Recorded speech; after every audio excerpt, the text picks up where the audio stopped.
Pneumatinis Glock 19 turbūt dažniausiai pasaulyje filmuose ir dainuose minims pistoletas.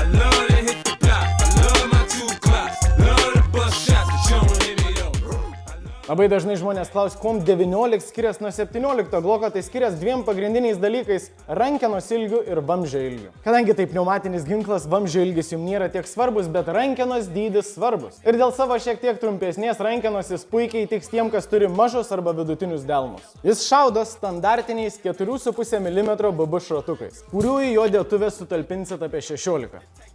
Ne apie 16. Šitam modeliu CO2 balionėliai yra statomi tiesiai į rankeną. Ir kas labai patogu, kad toj daly, kurią nuimat nuo rankenos, yra įrankį veršti balionėlį. Tai būna tikrai ne visada ir tai yra labai patogu.